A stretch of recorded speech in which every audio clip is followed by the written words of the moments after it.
Hello students, welcome to our YouTube channel. Students, today we are going to discuss about the complete unit important question unit 7 P block element chemistry plus 2। जो chemistry plus 2 हमने P block element है, काफी लंबी unit थे, 48 lectures जो near about थे आपके इस यूनिट में, वो हमने डिस्कस किए। तो अब हम इम्पोर्टेंट क्वेश्चन जो है वो इस वीडियो में पढ़ेंगे। तो सबसे पहले क्वेश्चन है, स्क्रीन पर देखो student, what are the oxidation state of phosphorus in following. तो आपको यहाँ पर नंबर्स दिए हुए हैं, आपने फास्फोरस की ऑक्सीडेशन स्टेट निकालनी है। तो स्टूडेंट ये +1 का क्वेश्चन है, ठीक है। आपका +1 में भी हम ऑक्सीडेशन स्टेट निकालते थे, और उसमें हम जिसकी ऑक्सीडेशन स्टेट हमें निकालनी होती थी उसको हम क्या लेट कर लेते हैं, let us consider that x, या कोई भी नंबर a b जो भी आपको अच्छा लगे आप वो उसको लेट कर लेते हो, कंसीडर कर लेते हो। यहाँ पर हमें फास्फोरस की निकालनी है तो हम फास्फोरस को x कंसीडर कर लेंगे, ठीक है। हाइड्रोजन आपको पता ही है स्टूडेंट, हाइड्रोजन का जो एटॉमिक नंबर होता है दैट इज योर 1। जो मास नंबर होता है उसका चार्ज होता है वो 1 होता है।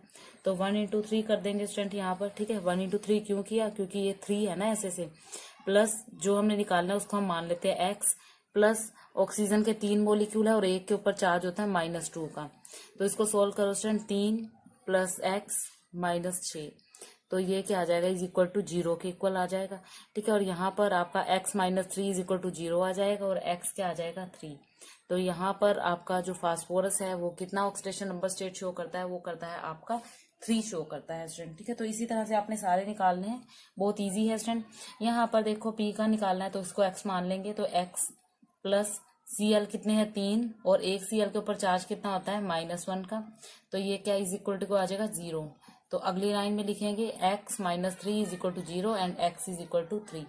तो यहाँ पर भी x कितना आ गया आपका +3 आ गया। नेक्स्ट देखो स्टूडेंट, इसके ऊपर x मान लेंगे इसको, और कैल्शियम के ऊपर जो चार्ज होता है 2+ का, तो इसको सोल्व करेंगे। 2 × 3 है तो ये जगह 2 × 3 प्लस 2 है ना, ये 2x आ जाएगा, 2 × x इज इक्वल टू 0।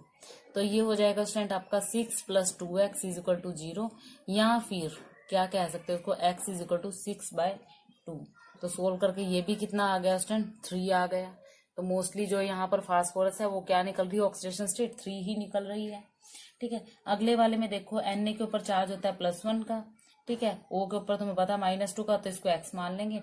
तो ये 3 × 1 + x प्लस 4 × -2, तो ये हो जाएगा 3 + x - 8 इज इक्वल टू 0, या फिर x - 5 इज इक्वल टू 0, या फिर x इज इक्वल टू 5। तो यहाँ पर x कितना आ गया तुम्हारा 5। उसके बाद यहाँ पर निकालेंगे स्टूडेंट, तो यहाँ पर इसको x मान लिया, तो ये हो गया x, इसके ऊपर चार्ज होता है -2 प्लस -2, ठीक है, प्लस फ्लोरीन के ऊपर -1 होता है, तो 3 है तो कितना आ जाएगा, 3 × -1 is equal to 0। x - 2 - 3 is equal to 0 and x - 5 is equal to 0 and the last one is x is equal to 5। तो देखो स्टूडेंट, यहाँ पर हमने ऑक्सीडेशन स्टेट जो है फास्फोरस की वो है निकाल दी है। अगला क्वेश्चन क्या आता है स्टूडेंट, इसका जल्दी से स्क्रीनशॉट लो, अगला क्वेश्चन पे चलते हैं हम। तो अगला क्वेश्चन देखो student, draw the structure of hypochlorous acid and chlorous acid. तो स्टूडेंट इस तरह से जो स्ट्रक्चर है मैंने आपको बताई थी, XeF2 की पूछी जाती है, XeF4 की पूछी जाती है, Xe2O3, काफी सारी स्ट्रक्चर जो ऐसी स्टूडेंट पूछी जाती है, ठीक है। तो ये स्ट्रक्चर मुश्किल नहीं है, आप खुद से ड्रॉ करते हो, लेकिन यहाँ पर ये इंपॉर्टेंट क्वेश्चन है, खुद से ड्रॉ कर सकते हो तुम इसको, लेकिन मैं थोड़ा सा बता देती हूँ। हाइपोक्लोरस एसिड क्या होता है, HOCl, तो इसकी सिंगल बॉन्डिंग होती है। देखो ऑक्सीजन जो है सिर्फ ये डबल बॉन्ड बना सकता है, तो क्लोरीन सिंगल बॉन्ड बना सकता है, ऑक्सीजन के साथ जुड़ेगा, H सिंगल बॉन्ड बना सकता है, इसके साथ जुड़ेगा, सिंपल है। क्लोरस एसिड का फॉर्मूला क्या होता है स्टूडेंट, HClO2 होता है, ठीक है, ClHO2, ठीक है, यहाँ HClO2 जो भी लगा लो, सेम एज इट इज। यहाँ पर भी क्या हो जाएगा, O के 2 है ना, डबल O है, एक तो यही हो जाएगा HCl, सेम हो जाएगा यहाँ पर आपका, ठीक है। यहाँ पर Cl क्या करेगा, डबल बॉन्ड के साथ ऑक्सीजन को जोड़ेगा। तो ये इसकी जो है स्टूडेंट स्ट्रक्चर ड्रॉ हो जाती है। इसके अलावा काफी सारी स्ट्रक्चर जो है स्टूडेंट पूछी जाती हैं, तो अगर स्ट्रक्चर आए तो आप उनको आंसर दे सकते हो। आई होप मैंने आपको सारी स्ट्रक्चर जो है यूनिट में बनानी सिखा रखी है, आप सारे वीडियोस चेक करना, उसके अंदर हर वीडियो में अलग अलग स्ट्रक्चर जो है ऑक्सो एसिड्स हैं जो भी है मैंने आपको बनानी सिखा रखी है। यहाँ स्क्रीन पे स्टूडेंट आ जाता है काफी इंपॉर्टेंट क्वेश्चन आपका, वाई हेलोजन्स आर कलर्ड। तो बहुत ही इंपॉर्टेंट क्वेश्चन है स्टूडेंट। तो देखो कलर्ड क्यों होते हैं हेलोजन, तो देखो जो हेलोजन होते हैं वो क्या करते हैं, एक पर्टिकुलर वेवलेंथ जो होती है आपकी विबग्योर की, ये आपका विबग्योर हो गया, 7 कलर्स हो गए। तो ये पर्टिकुलर वेवलेंथ होती है विजिबल लाइट की, उनके जो वैलेंस इलेक्ट्रॉन होते हैं ना, उनकी एक्साइटमेंट स्टेट को जो है हैलोजन क्या करता है, एब्जॉर्ब कर देता है। दोबारा सुनना, जो आपका विबग्योर होता है, पर्टिकुलर वेवलेंथ होता है विजिबल लाइट का, वैलेंस इलेक्ट्रॉन में हैलोजन के, उसको क्या करता है, ये एक्साइटेड स्टेट पे होता है जो, उसको एब्जॉर्ब कर लेता है, इसलिए ये कैसा हो जाता है, कलरलेस हो जाता है। ठीक है, तो कॉन्सिक्वेंसली जो आपके ट्रांसमिटेड कॉम्प्लीमेंट्री कलर होते हैं उन्हीं को जो ये अपीयर करवाता है, और उन्हीं के अपीयर होने से इनका कलर जो है वो शो करने लग जाता है। तो आप क्या लिखोगे, हैलोजन, नोट कर लेना स्टूडेंट, इंपॉर्टेंट है, absorb a particular wavelength of visible light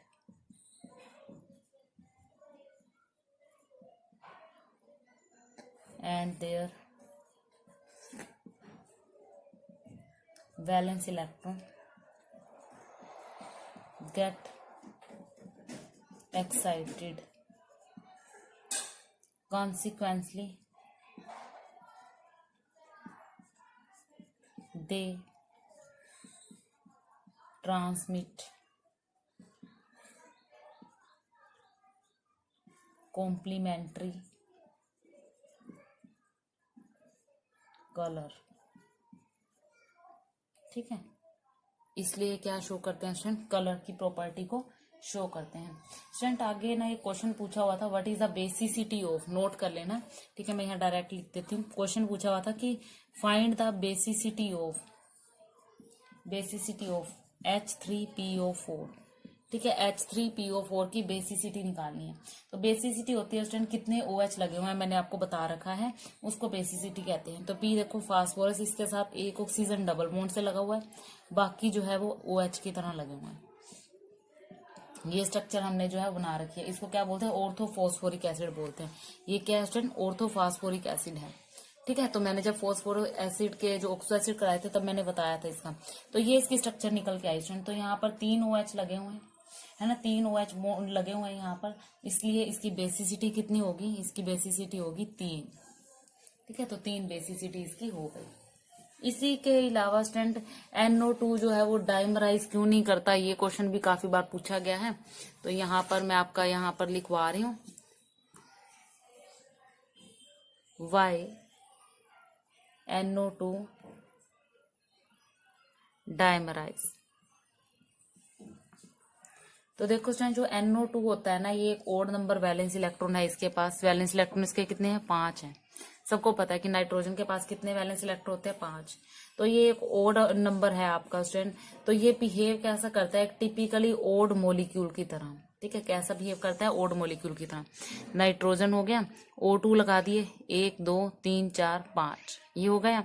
अब देखो ऑब्वियसली बात है स्टूडेंट, यहाँ पर आपका जो ये ऑक्सीजन है, दोनों ऑक्सीजन के साथ एक बार इसके साथ डबल बॉन्ड बना सकता है इस तरह से, और एक बार इसके साथ डबल बॉन्ड बना सकता है। ठीक है, लेकिन दोनों ही बार में इसके पास अपना क्या आ जाएगा, लोन पेयर आ जाएगा। ठीक है, तो अब ये क्या करेगा, जो आपका टिपिकली ओड मॉलिक्यूल है, तो ये अपनी किस तरह से स्ट्रक्चर बनाएगा, डाइमराइजेशन करने के बाद ये क्या करेगा, एक स्टेबल N2O4 के मॉलिक्यूल के अंदर इवन नंबर ऑफ इलेक्ट्रॉन के अंदर अपना ऑक्टेट जो है वो कंप्लीट कर लेगा। कैसे कंप्लीट कर लिया इसने स्टूडेंट, देखो 1 2 3 4 5 6 7 8, तो इसने यहाँ पर अपना ऑक्टेट जो है वो कंप्लीट कर लिया। That is why this is show the dimerisation. तो ये डाइमराइजेशन शो करता है। आई होप आपने इसको अंडरलाइन कर लिया होगा, इसको नोट कर लिया होगा और इसका स्क्रीनशॉट ले लिया होगा। तो स्टूडेंट ये आपके काफी सारे इंपॉर्टेंट क्वेश्चन थे, मतलब कि जब मैंने चैप्टर करवाया था उसके अंदर इन चीजों को नहीं बताया था, इसलिए मैंने स्टूडेंट आपको अलग से इसका वीडियो बनाया है। और कई बार स्टूडेंट NH3 के बिहेव के बारे में पूछ लेते हैं। NH3 वो मैंने आपको बता रखा है, लेकिन फिर भी बता देती हूँ कि ल्यूइस बेस का बिहेव करता है स्टूडेंट। ल्यूइस बेस का बिहेव करता है क्योंकि इसके पास लोन पेयर ऑफ इलेक्ट्रॉन होते हैं। ठीक है, तो इसलिए ये अपने लोन पेयर ऑफ इलेक्ट्रॉन को क्या करता है, स्पीसीज के लिए डोनेट कर देता है, और खुद कैसा बिहेव करता है, एक ल्यूइस बेस का बिहेव करता है। पहले भी मैंने बताया था स्टूडेंट, जब वीडियो शुरू हुई थी हमारी स्टार्टिंग में, जब हमने चैप्टर किया था, वहां पर भी मैंने आपको इसके बारे में बिल्कुल अच्छे से एक्सप्लेन कर दिया था। तो स्टूडेंट इस टाइप के यहाँ पर क्वेश्चन आते हैं। डाइमराइज वाला तो बहुत इंपॉर्टेंट क्वेश्चन है, तो इसके बारे में जो मैंने आपको बताया वो नोट डाउन जरूर कर लेना। बाकी इसमें से, इस चैप्टर में से रीजनिंग क्वेश्चन आते हैं स्टूडेंट इस तरह से कि YPH3 is weaker base then NH3, तो इस तरह के बेसिक क्वेश्चन आएंगे स्टूडेंट, बेसिक रीजन वाले क्वेश्चन आएंगे। तो वो जब मैंने वीडियो करवाए थे स्टूडेंट, सारे वीडियो जो अलग अलग बनवाए थे उनके अंदर इनके बारे में अच्छे से एक्सप्लेन कर रखा है। आई होप मुझे दोबारा इनको बताने की जरूरत नहीं पड़नी चाहिए। तो स्टूडेंट ये वीडियो में मैंने अपनी चैप्टर को भी फिनिश कर दिया, P ब्लॉक आपका फिनिश हो गया है। तो आगे जो भी चैप्टर स्टार्ट करेंगे, आप लोग जो भी स्टार्ट करना चाहते हो आप कमेंट बॉक्स में जरूर लिखिएगा, उसी चैप्टर को हम स्टार्ट करेंगे। तो स्टूडेंट वीडियो पसंद आई हो तो लाइक और सब्सक्राइब कीजिएगा। Thank you.